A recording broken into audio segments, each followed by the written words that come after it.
If you've ever sold a house before, this video is going to be super important, and the more houses you sell, the more important this video is.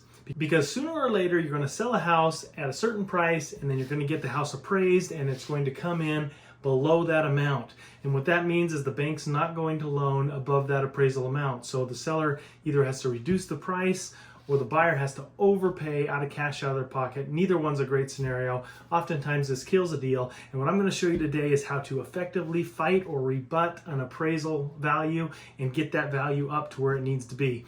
The last 5 out of 7 of these that I've done, I've gotten to increase the value. It's not a sure bet, but I'm going to give you some tips and some tricks to really dig in there and get the appraiser to do what you want. So don't think you can just go and you can manipulate or strong arm the appraiser into doing what you want. That's not how this works. We're going to be arguing facts, but you need to know what to look for. And just this morning, I did this on an appraisal that we had. The purchase price was $300,000. The appraisal came in at $290,000. That's $10,000 out of our pocket if we have to reduce that price. But we challenged the appraiser and we got him to come up to $298,000. So now we only have to come down $2,000. There is a strategic way to do this. So let's get into it. So we're never going to mention the value or the fact that we want him to change the value. We're just going to present facts and logical arguments in a psychologically smart way that he doesn't dig in his heels and get stubborn about changing the value. So make sure you forward this video to anyone that is on your team that values these properties or might be in charge of this aspect of the operation, or anybody that sells a house really. Any agents that want to become more competent. And as an agent, you're bound to have this happen several times, and have this skill is going to make you look like a rock star for your clients. Okay, so what we're going to be looking for, you're going to get a copy of the appraisal. That's the number one step. And the first thing you're going to want to do is to start look for factual errors. You're going to look for cracks in the dam, so to speak. We're going to be picking at those cracks and we're going to bust this appraisal wide open. And every appraisal has them, I guarantee it. Every appraisal has errors or angles that you can work to your favor. So the first one you're going to do is bring attention to any factual errors in the report. So you just want to pull up your subject property, get all the data you can on that, and all the properties that the appraiser used in his report. And then you're going to cross-check that against the data based on what's on the report. And oftentimes you're going to find factual errors throughout the report that you just highlight those as you're going through and just make a mental note, and we're going to bring those back up later. So now that we've pulled up and checked for factual errors, we're going to look for better comps. You're going to go on the MLS, you're going to go into Zillow, Redfin, wherever you're going to go to get your comps, and you're going to look for more similar properties than what he used in his top 3. Either more recent or similar in size or similar in location. I did a video on the 4D valuation method, and if you haven't viewed that, really watch that video because that's really kind of core to what we're doing here. So go back and watch that and use that 4D valuation method to look for better comps in a different way than the appraiser's using. What I mean by that is, let's say the appraiser focused on homes that are all around the same size, but they're not very recent and they're old. You can make the argument that in this market, especially in this market as values are increasing rapidly, that he should ignore those older comps and go with less similar in size but more recent comps because they're a better reflection of the current market value. One thing that I love to point out that appraisers often overlook and don't think about is properties that sold under 5 days on the market. So it was on the market for less than 5 days, they probably got multiple offers and it sold right away.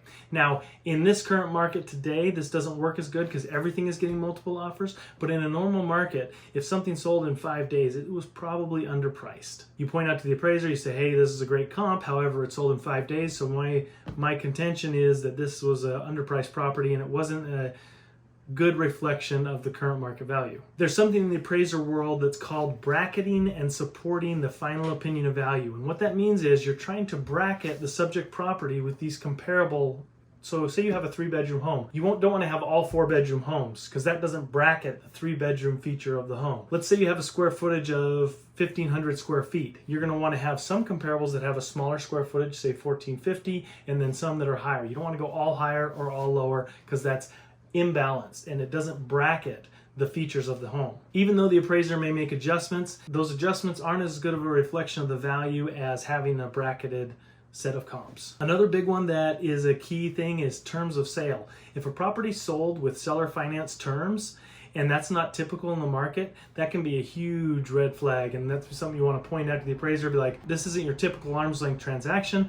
This financing has value to it and therefore it should not be used. Another thing is what if there's some large concessions? Say they had $10,000 going back for repair credit. That's not a great comparable unless it's adjusted for. Okay, so now that you've done your research and you've got any factual errors identified, any other comparables that are better identified, and any holes in his report identified, you're going to prepare the response. And this response is called a reconsideration of value. And what that is, you're just requesting the appraiser to reconsider his value based on these factual errors and these logical arguments that we're going to make. And the way you structure this can be really important, and there is a psychological element to it.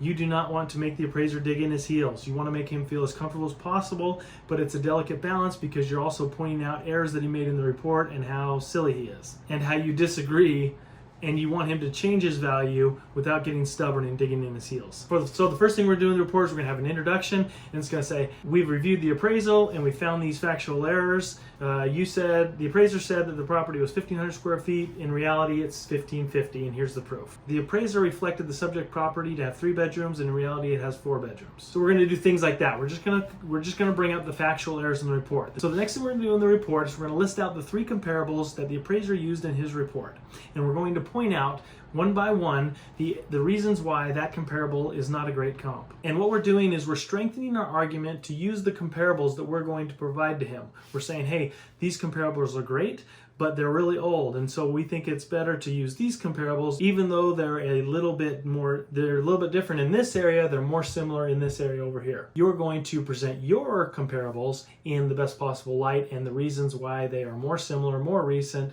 more comparable than the comparables that the appraiser used. We want to make the appraiser feel silly without making him feel dumb in front of his client, the bank, who's going to see all this correspondence and going to be the gatekeeper between you and the appraiser. So you need to create a logical argument, and that's why you present the facts first and show him that, hey, he made some mistakes that are undeniable. These are facts. Then we're going to move into more of the squishy area or the subjective areas where we're really going to make our argument. Now, in order to do this, you have to understand how the appraiser thinks.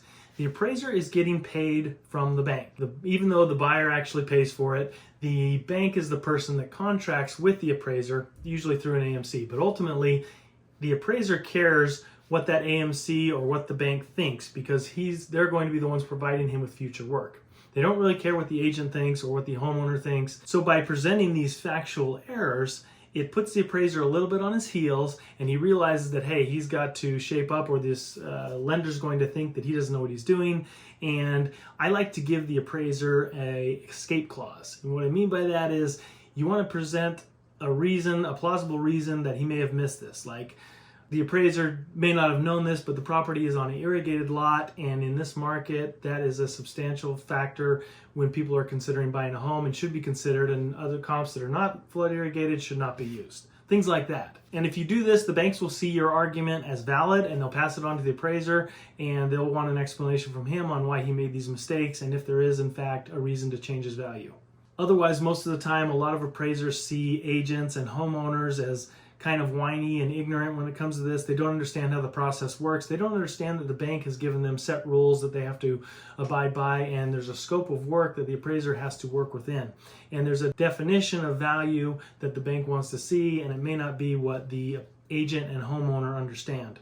So most of the time when agents reach out or homeowners reach out, they roll their eyes and they know that it's probably nothing to it. They just got to look at the rebuttal and basically brush it off and move on. But one thing that I like to do to make sure the appraiser understands that I am knowledgeable and I don't know what I'm doing and I'm not just a whiny homeowner or agent is that I use the words that the appraiser uses in the report, and it immediately makes him sit up and be like, oh my goodness, I got somebody here that actually knows what I'm doing. I need to give his response some real consideration because it sounds like they know what they're doing. And I do that by using that verbiage that they use in the report. Terms like the subject property, where you may say, as a homeowner, you say, my house.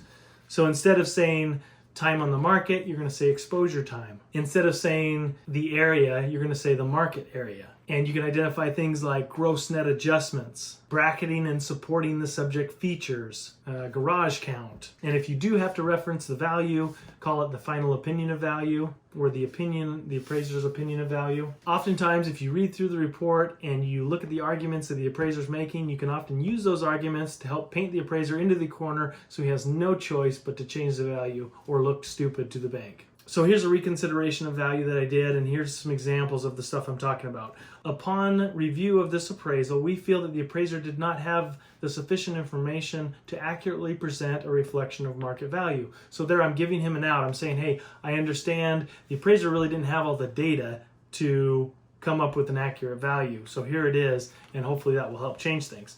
Down here I say, comparable property number 1 sold in February, and the appraiser reported it as selling in October.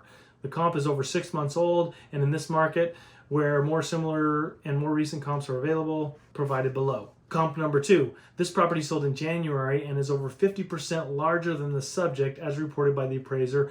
In reality, it is only 1,600 square feet according to the MLS. Either way, this should not be used. This comparable is over 6 months old, and in this type of market, more recent comps are more reflective of value. On this other reconsideration I did, it says, upon review of this appraisal, we feel like the appraiser did not have sufficient information to adequately present a reflection of market value. Attached, we have provided interior photos of the property for the appraiser's review and some suggested comps based on the new information that has been overlooked. So then again, I'm giving him more information, so he has a reason to go back to the bank. He says, oh, in light of this new information, this would affect my opinion of the value. Down here, the appraiser is reporting the garage count incorrectly. Again, I'm talking about factual errors. The appraiser reported the subject property has no garage, and in reality has a 2-car garage. Comps should be utilized with a similar garage count and adjustments done accordingly. So there I'm just pointing out some factual errors. Down below, we feel that there are much better comparables that will better reflect the subject's market value. Every sold comp used is older than the subject property. Should bracket and support with newer properties due to the effective age of the subject. Comp number 1, this is an auction property and should not be given much weight or consideration as it was not a typical arm's length transaction. Here's another reconsideration of value I did. Okay, this is a very interesting one because this one drastically changed the value. This was a mobile home and it was built before 1976. And so my response was, the main issue that we recognize in this report is the appraiser misrepresented the age. All of the comparable comps are not comparable. And then I said, the subject is a manufactured home built in 1977. The appraiser reported the age to be 48 years old, which would make the home built in 1972. And this may not seem like a major factor. When appraising manufactured homes, it makes all the difference in the world.